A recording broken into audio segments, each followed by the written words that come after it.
Hello friends. Well, my name is Sunil Ranjan and I am an English teacher. Now in this session, I have come up with the poem The Tiger and the Deer by Aurobindo Ghose. So first I am going to tell you about Aurobindo Ghose. See, Aurobindo was born on 15th August 1872. He was an Indian nationalist, philosopher, yogi, guru and poet. He joined the Indian freedom struggle against the British rule. He rose to become one of its influential leaders. Later, he became a spiritual reformer and introduced his visions on human progress and spiritual evolution. He died on 5th December 1950. Now, coming to the poem. So first, I will read out the lines and then I will explain the lines. Well, the first two lines. Brilliant, crouching, slouching, what crept through the green heart of the forest, gleaming eyes and mighty chest and soft soundless paws of grandeur and murder.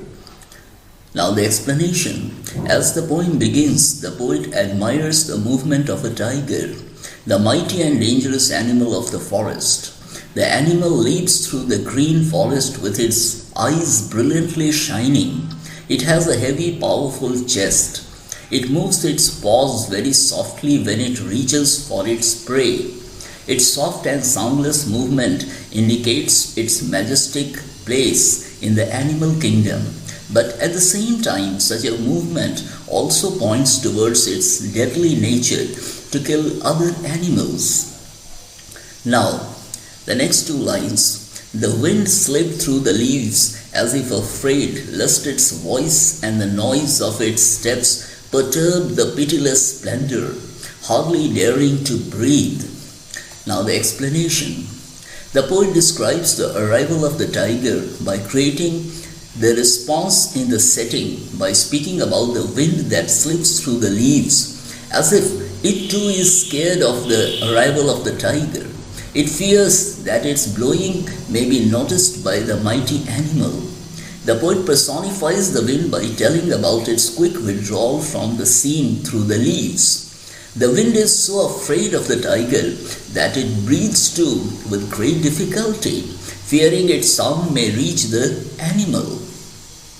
Now, the next two lines. But the great beast crouched and crept and crouched a last time noiseless, fatal. Now the explanation. In these lines the poet speaks about the way the tiger bends its knees, lowers itself and moves ahead finally without making any sound. Finally, without making any noise, it leaps upon the weak deer and kills it.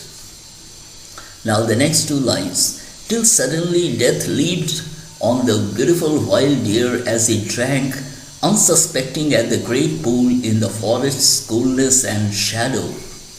Now the explanation is, in these lines the poet speaks about the next move of the tiger that happens suddenly. A beautiful wild deer was drinking at a big pool in the cool shadow of the forest, unmindful of the cruel clutches of death getting closer to it. As it was drinking at the pool, the tiger leaped upon it. Now the next two lines.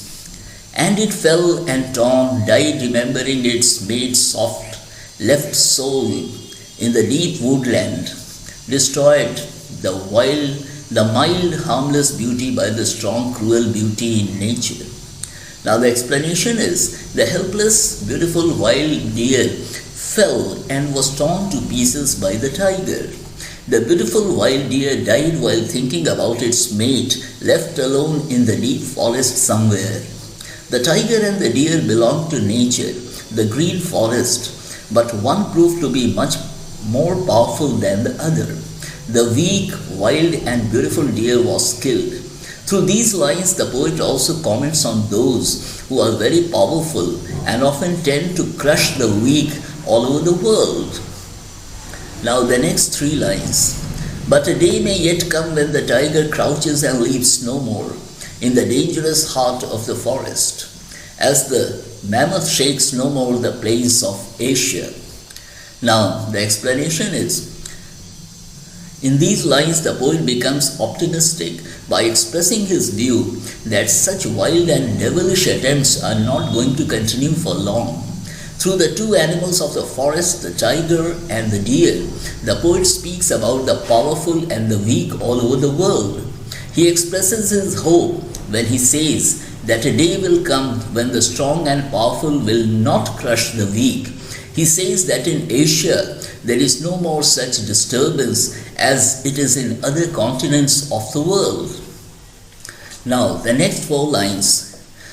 Still then shall the beautiful wild deer drink from the coolness of great pools in the leaf shadow. The mighty perish in their might, the slain survive the slayer.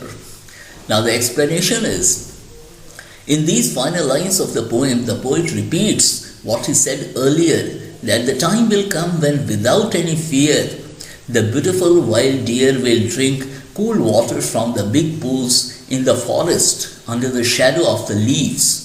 The powerful finally die, showing their power and strength, and the ones who are killed see them dying. Thus, through this poem, the poet makes a strong comment on human civilization. He says that in the human world, it is not the survival of the fittest that has the final say.